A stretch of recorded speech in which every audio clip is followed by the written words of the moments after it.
Wow, this was such a great idea, Amy said, as she leaned onto her husband's arm, with a hand lightly rubbing his back. The meal was fabulous, and this small orchestra sounds so romantic. Dancing with you is like floating around the room. Well, it was a rough winter, and Bill and I thought you ladies deserved a night out on the town. We made the reservations 4 weeks ago, John replied with a smile. It's a good thing you told me about it last week so I could get a new dress. You look spectacular in that red dress, John said, and then leaned in and whispered, but I can't wait to see you out of it. Amy laughed. Yeah, well, what little I have on under this dress cost you almost as much as the dress, so I hope you like it. John stood and escorted Amy back out onto the dance floor. His peripheral vision caught all the stares from the other men as she navigated past a few tables. John was no fool. He knew his bride would likely be the most attractive woman in any room. 32 and the mother of twin 8-year-old boys, Amy still had the figure of a co-ed, and her flawless complexion and radiant smile were a sight to behold. As John expertly twirled Amy around the dance floor, her eyes twinkled with delight as she smiled at her loving husband. They were the very definition of a handsome couple. The loving couple was distracted by some commotion as a small group of people were seated near the bandstand. After a few spins around the room, Amy whispered into John's ear, "Oh my gosh, that's Marcus Washington. I knew he was in town for the governor's charity ball, but I never expected to actually see him." John turned his head and then looked back at his wife. "Yep, that's Washington. I thought he was shooting a movie in New York." "No, that wrapped 2 weeks ago. I can't wait to see it. My God, he's so handsome," Amy answered.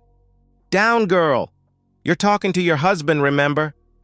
"Sorry, baby, but you know how much I adore him," Amy replied. "Yeah, you remind me of that every time you see him on TV." John was suddenly aware he was no longer leading, and Amy was stirring them closer to Washington's table. "Babe, you better not be planning to get any closer. The bouncers are watching us," John deadpanned. He turned his head to see that Amy had made eye contact with Washington, and he was giving her his world-famous smile. John quickly twirled Amy back toward the center of the dance floor. Unfortunately, the twirl put Amy and her red dress on full display for Mr. Washington. His world-famous smile broadened as his eyes drank in the view. The music stopped, and John guided Amy toward their table. Once there, the other 3 ladies in their party erupted into girlish chatter about the movie star across the room. John rolled his eyes at Bill, Steve, and Dan. He signaled the waiter for another round of drinks and marveled at the silliness of the 4 mature adult women at his table. The drinks arrived, and he had just taken a small sip of his gin and tonic when Gail gasped and stared over his shoulder. The other women fell quiet, and John felt a presence behind him. "Hello. You folks seem to really be enjoying yourselves this evening," Washington said in his smooth baritone voice. He turned to John and said, "I was quite impressed with your moves on the dance floor. I was hoping you'd grant me the opportunity to dance with your lovely partner." John was completely relaxed. He casually studied Washington and then said, "Thank you for being such a gentleman, but that decision is entirely my wife's." "Amy?" Amy looked up into the warm brown eyes of the movie star she always swooned over. Slowly she stood and took his outstretched hand. The envious eyes of every woman in the room followed them as he led her to the dance floor. The music started and they came together. He held her loosely as they began to move around the room. For the first several moments, no one else ventured onto the dance floor, then slowly a few couples joined them. As the dance progressed, Washington pulled her a little closer and whispered into her ear, "You are truly beautiful. When I saw your husband twirl you, I was captivated by your grace and style. He is truly the luckiest man here tonight." Amy leaned back and looked into his eyes. She half expected to see a smarmy smirk, but she saw only sincerity in his handsome face. "Thank you, Mr. Washington. I am very flattered by your kind words. Please, call me Marcus. It's what all my friends call me," he said, and then twirled her away. The song was ending, but the band immediately shifted to another song. Amy started to step back, but Marcus held her and said, "Please, just one more song?" Amy paused, looked over his shoulder, and then allowed herself to be pulled into a tighter embrace. John watched Washington ask Amy for one more dance and gave her a quick nod when she glanced his way. He knew she was thrilled to be dancing with her movie idol, and he could grant her this indulgence.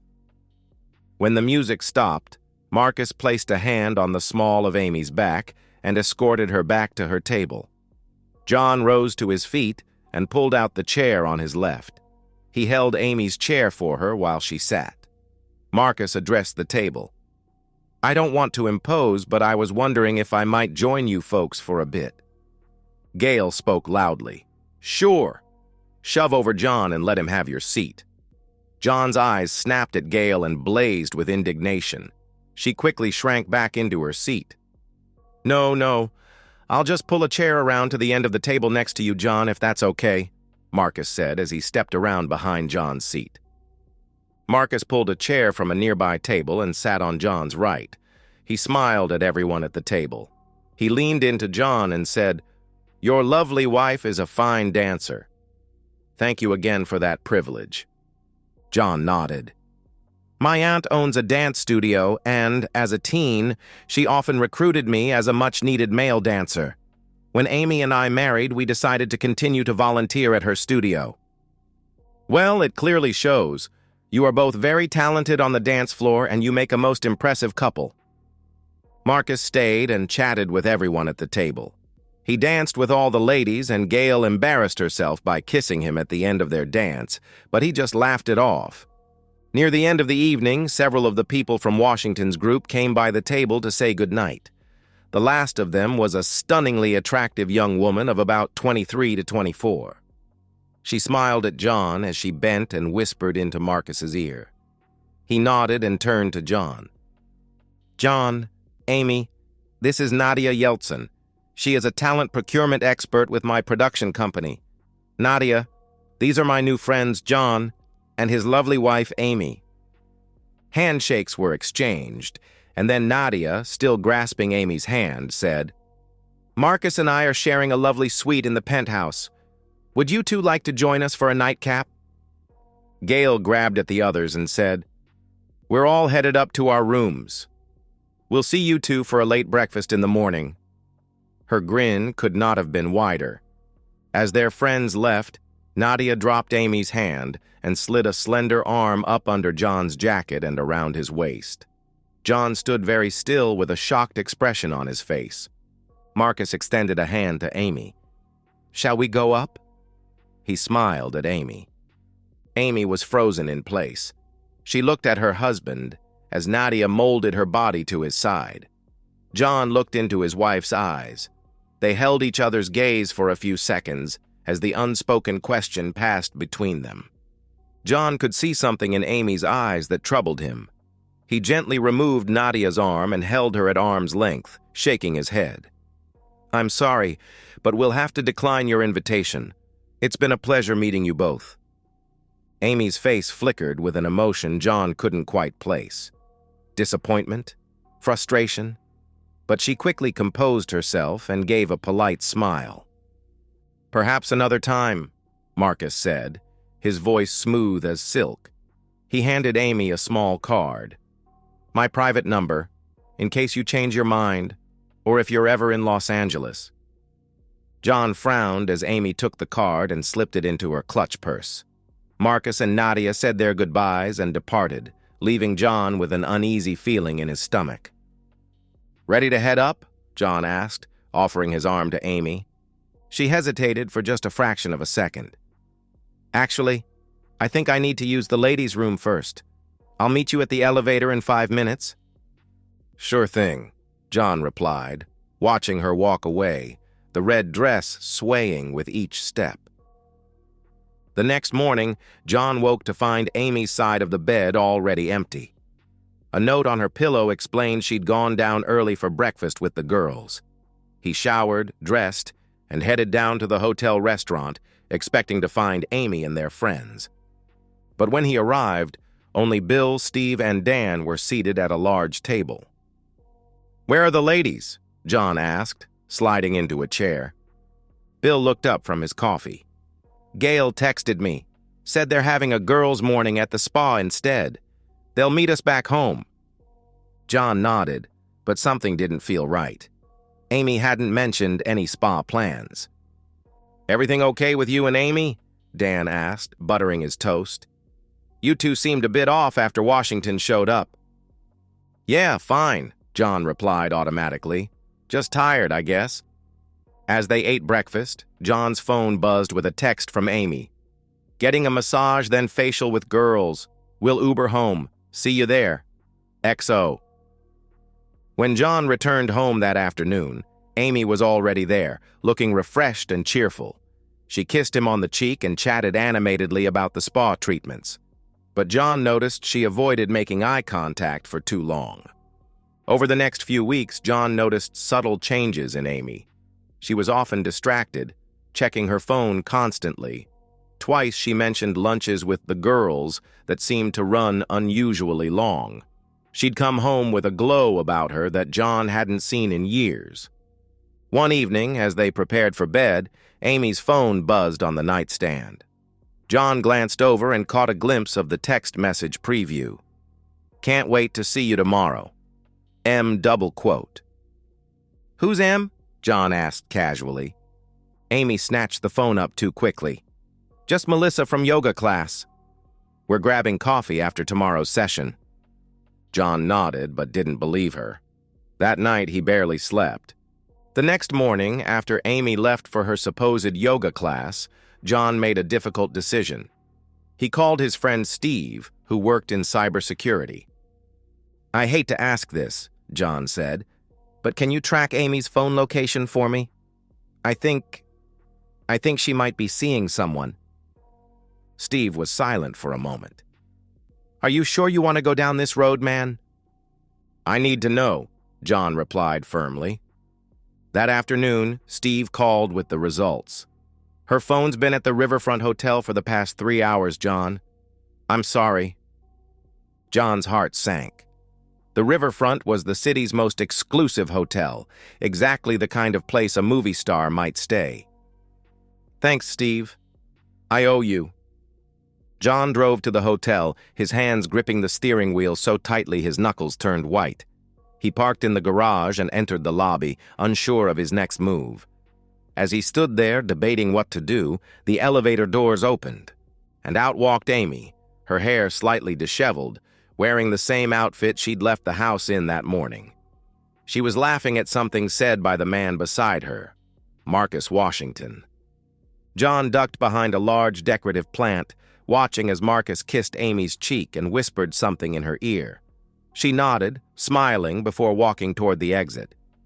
Marcus returned to the elevator. John followed Amy to her car, then drove home, arriving minutes before she did. When she walked in, he was sitting in the living room, pretending to read a book. "How was yoga?" he asked, his voice steady despite the rage and heartbreak swirling inside him. "Great," Amy replied cheerfully. "And coffee with Melissa was nice too. How was your day?" "Interesting," John said. "Very educational." That night, John lay awake beside his sleeping wife, formulating a plan. This wasn't just about revenge, it was about justice and ensuring that both Amy and Marcus understood the consequences of their actions. Over the next month, John played the oblivious husband perfectly. He never let on that he knew about the affair, which continued with Amy making excuses twice a week to meet Marcus. John used this time to set his plan in motion. First, he contacted a private investigator to document the affair thoroughly. The PI provided photos, video, and timestamps of Amy entering and leaving the hotel, along with affectionate exchanges between her and Marcus in public spaces. Second, John met with a divorce attorney, carefully preparing all financial documents. He moved half their savings to a separate account and made sure his business interests were protected. Third, And most importantly, John leveraged a connection through Bill to reach someone at TMZ, the celebrity gossip outlet. The contact was interested in the story of Marcus Washington's affair with a married mother of two, but agreed to hold off publishing until John gave the word. The final piece came when John discovered from their phone records that Marcus was planning to leave town in 3 days. The timing was perfect. On what would be Amy and Marcus's final rendezvous, John executed his plan. He arranged for the twins to stay with his parents for the weekend, telling Amy he had a surprise planned for her. "What kind of surprise?" she asked suspiciously.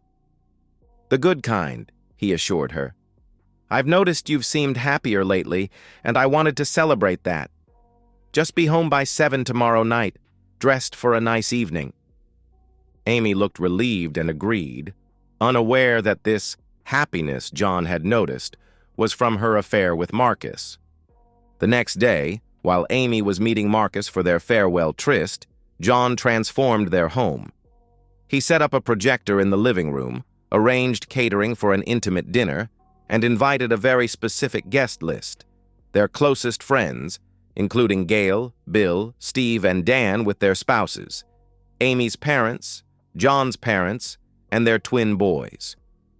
When Amy arrived home at 7 sharp, she found John waiting at the door in a suit.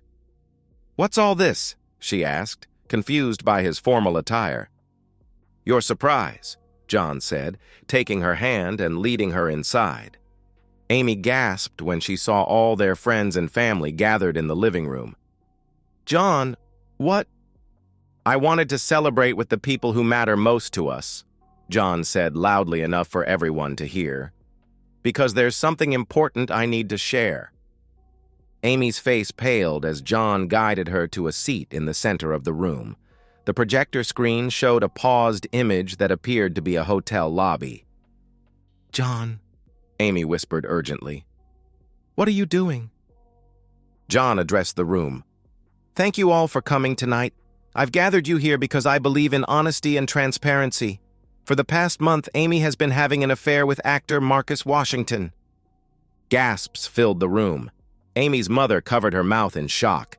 The twins looked confused. "That's ridiculous," Amy sputtered.